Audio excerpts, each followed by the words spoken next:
Hello, everyone. To all my different Cal State students. I was just talking to someone outside, and they said we have Cal States from, I guess, from all the different Cal States. So wonderful, 12 other students, not just from Cal Poly. So welcome, and also welcome to Cal Poly students. And also, I know some people are from my last class are taking this class. So we're near the end of class. We just have like 2 more lectures after this, and that's it. And so I do want to say that you're going to be getting an email. We will be going to the Chinese American Museum. Okay. All right. So chapter 3, chap Suey, a cultural history of Chinese food in the United States. All right. So let's go to first. We're going to start it with a visual, and we're going to start our visual with dim sum. So mentally, if I had a regular class, I would say who's ever tried dim sum before? This like brunch, okay? And it's pretty bleeping good if you've ever had it.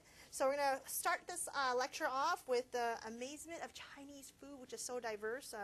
World Heritage, actually, food, it's so diverse. So we're going to start out with only one, his rap about dim sum.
Dim sum.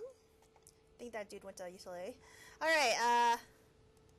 Great. So if anyone's had dim sum, you recognize it as this collection of delicious mini kind of snacks that you have for brunch. So delicious and so like, ugh. So pretty much if you're Cantonese, if you're from Hong Kong especially, it is like a heritage. It's something you're really proud of. Dim sum is something. I had a student at one of my classes, and we're reading these like lecture books, and one of our class books on Anthropology of Asia. And one of the quotes was, God, the best food in the world is Cantonese food. Like, dim sum's the best. And one of my students who was Anglo-American, he was an athlete, he's like, wow, that's very presumptuous to say Cantonese food is the best. And I was thinking, I agree, Cantonese food is the best. But I was like, you're right. But if you've ever had it, and I know a lot of you guys who are watching have had dim sum, you know what I'm talking about. It is the best food. Some people think in the world, but such as myself, and this guy only one, but it's very tasty. It's like a little bit of everything, and really small bites of, like, you can have like 10,000 things in one. And of course, the best dim sum is in Hong Kong. All right, so let's go to chapter 3. So chapter 3 starts with a poet, a Chinese poet, mainland Chinese poet, in 1795, Wan Mei, and he's very influential in Chinese cooking, and he's still influential today. And so I want you guys to turn to that chapter, chapter 3. Please open up your books to chapter 3, and I'd like you to read his poem. Okay, so turn to chapter 3. And so he said, and if I had a student right now, I'd ask them to read it. When I was young and had no money to spend, I had a passionate longing for expensive things. I was always envying people for their fur coats, for the wonderful things they got to eat and drink. I dreamt of these things, but none of them came my way, and in the end I became very depressed. Nowadays, I have gotten quite smart clothes, but I'm old and ugly, and they do not suit me at all. All the choicest foods are on my table, but I can only manage to eat a few scraps. I'm inclined to say to my Creator, quote, let me live my days on earth again, but this time be rich when I'm young. To be poor when one is old does not matter at all. All right, so that's actually a poet, and China has always had a huge respect for intellectuals and poets. And he wasn't just a poet, but he actually was, I don't want to say now, but I guess today we'd call him a food theorist. So Wan actually created this like cookbook with many of these recipes, these Chinese recipes. And these recipes are alive still today. These thousands of combinations of flavors, salty and sweet, sweet and sour, these combinations that you just don't see in other cuisines, right? You just don't see in other cuisines. Well, he had this like lots of recipes, and his recipes are still used by chefs today. And one of the book talks about is the drunken prawn, kind of this soury and sweet shrimp kind of thing. It's very delicious, and it's still, you can find it in like pretty much all the Chinese restaurants, the real Chinese restaurants, not the Americanized ones. And he had a huge effect on Chinese food, right? So really, we can't de-emphasize this person, this poet, who actually, wrote about recipes. He traveled all over China, and he ate like all these different Chinese foods. Remember, China, there's 2,000 dialects, more than 200 ethnicities. So he tried a lot of different types of food, and he recorded. He would actually pretty much attack the chefs and ask, like, how did you make this item? And he would record it, and those notes are still around today. So it's an incredible person, and someone that has still had an impact today. All right, so he actually talks about Chinese basic food concepts, right? So the first one is this combination of raw ingredients and flavors preparations. And again, I think it's really interesting. If you look at different cuisines, there really isn't, I think particularly, let's say Western food, a lot of it's cooked, right? But there is lots of varied Chinese foods that is raw, right? Not cooked, and you have like it's definitely a different flavor. And I often think of, let's say, Vietnamese food or Malaysian food, or Thai, that also has these combination, and it probably has a lot to do with a lot of the Chinese actually moved out of China into these countries, so maybe brought over the food culture. But there is like this reverence for raw ingredients, right? So it's nothing like processed, right? Nothing from a can, right? So also, if you look at the food in China, a lot of the food is linked to the landscape, right? So where there are places where you can't develop rice, they didn't really eat rice, right? They had like bread. So again, it's linked to geography and a landscape. And so if you look at China, China has one of the most diverse landscapes on the planet, right? So you have deserts, you have forests, you have oceans, you have just every single type of landscape you could think of, like the global landscape you have in China.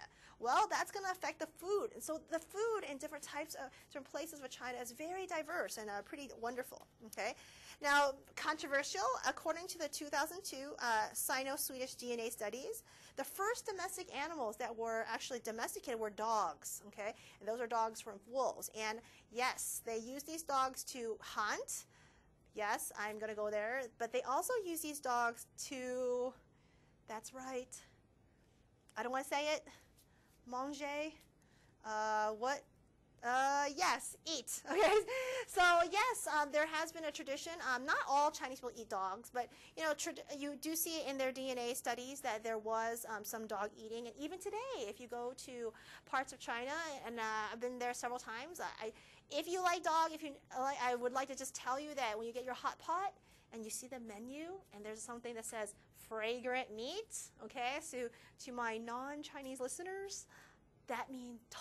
Okay, so if you order fragrant meat to be on your menu or in your hot pot, you are ordering dog. Okay, but again, they're not. It's that would be a great debate if we did in class. You know the pros and cons of eating this animal that actually pretty beloved in America, right? But different cultures see different things differently, right? We eat the cow, and you know a lot of Indians feel us as barbarians, right? Because that's their sacred animal. Okay, so keep that in mind. All right. So something about Obama is that there was a big controversy, and he actually went.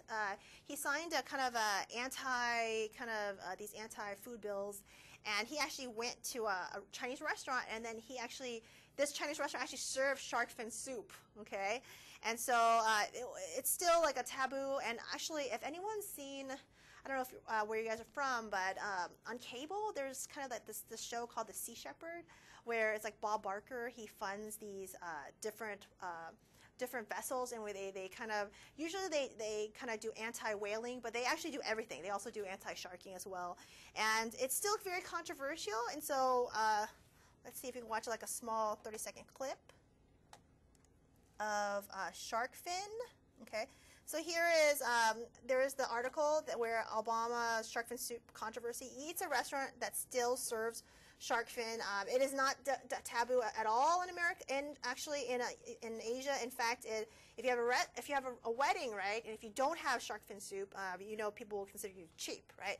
So it's a different cultural concept of food. Okay, so let's watch like a minute of this.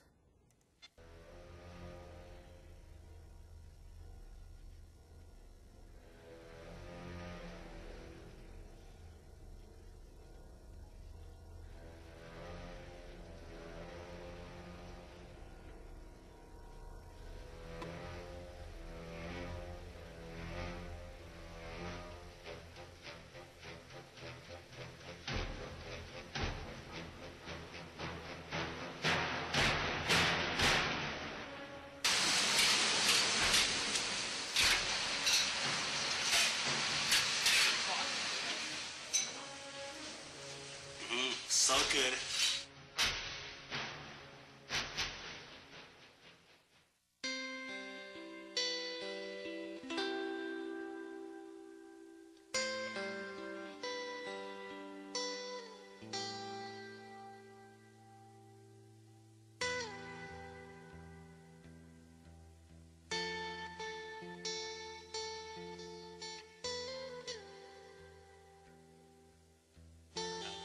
How wasteful we are with sharks. The fact that we may kill up to 100 million sharks a year, a lot of those just for their fins, so we're not even keeping the meat from them, we're throwing them back into the ecosystem.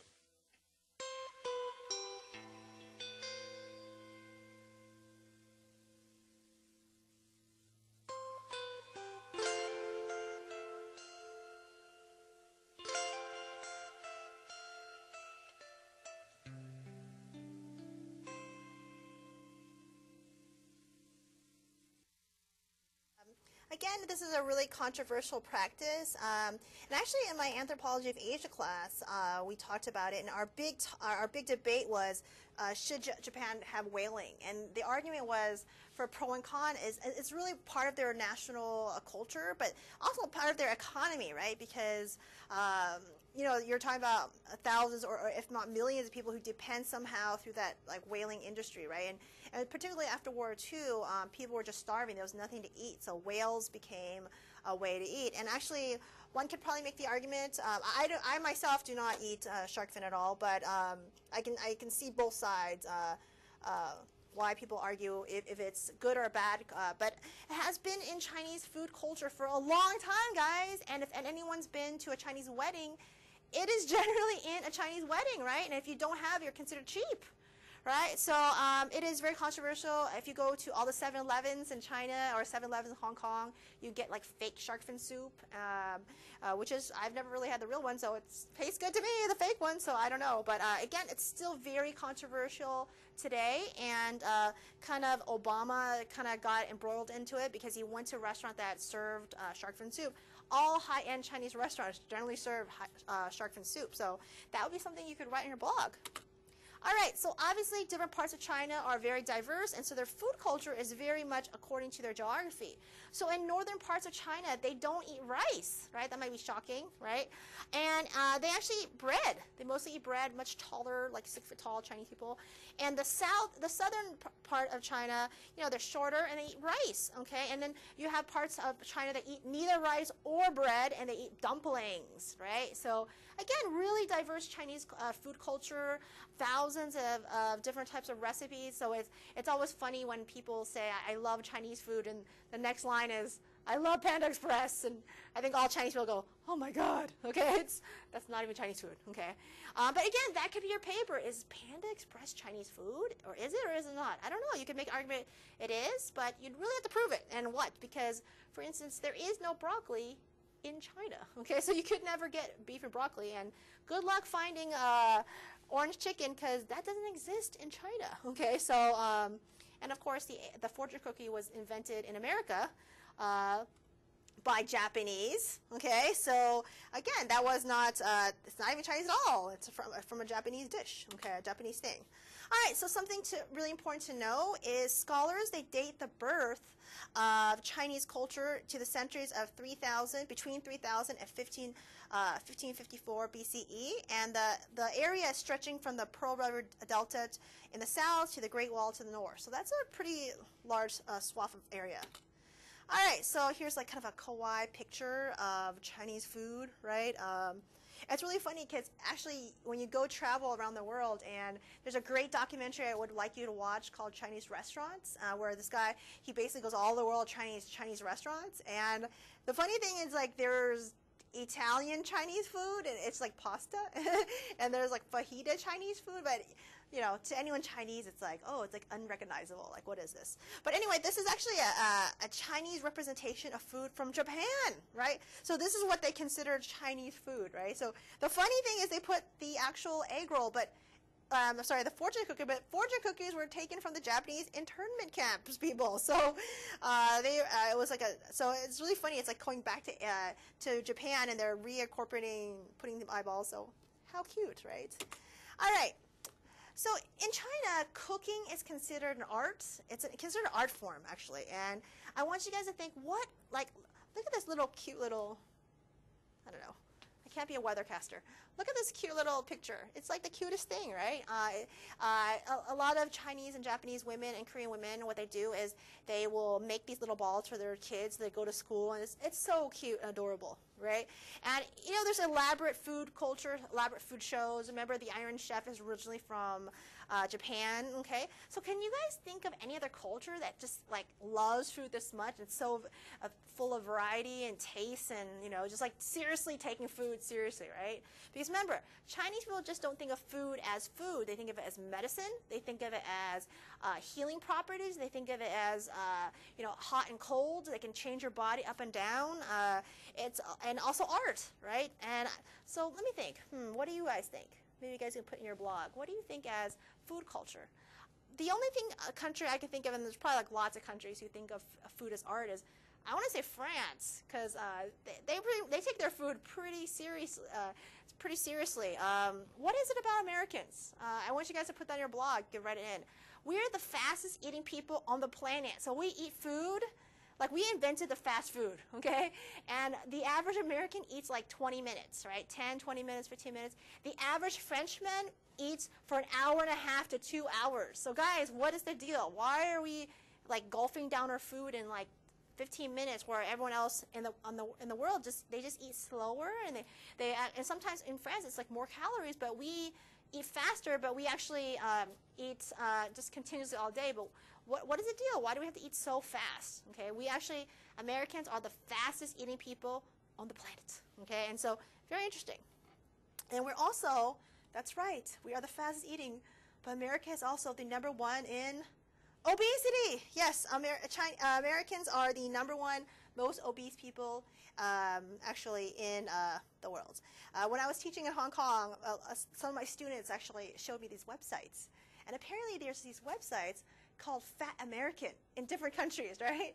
Where people, they go to Las Vegas, these different people like Europeans, Japanese, and they take pictures of, I would say, normal-sized Americans, but I guess to the world, since we are so oversized, I guess we have oversized goggles. We can't tell anymore, but yes, and so they take pictures of Americans and they upload it on websites called Fat American, okay? So I was like looking at that, I was like, what is this? So like, oh my God, they're like pictures from like Las Vegas, and I guess, I don't know, it's true. When I was living in Hong Kong, I kept thinking, God, the people are really skinny. But then after a while, I just thought, okay, I guess this is normative. And if you travel the world, and I've been to 32 countries, so really no one is as big as Americans, okay? We are the biggest, okay? Australians are pretty big as well, but we're pretty big people, okay? So again, something to look at these food as art, okay? All right, so during the Zhou dynasty from 1100 to 2056 BCE, the food of China actually started beginning. So what you think of as Chinese food, so, and I really shouldn't even say that, because anyone who just looks at Chinese food knows that there's Szechuan food, which is all spicy. There's Cantonese food that does dim sum. There's northern dumplings. There's like literally like 100,000 of varieties of Chinese food. So it would be, for me, very disingenuous for me to say the simple term of Chinese food, when everyone who studies Chinese food knows that there's so many different, really kind of hundreds of varieties of Chinese food that are distinctly different, right? Became about. But from 1100 to 256 BC, it's what we think of as, what Chinese food always think today. Because basically they started taking native plants and vegetables around China, and they started incorporating it in their food. All right, so we're going to take a break, and I'll be right back, and we're going to go over to chapter 4 and 5. 4 and 5. All right, great.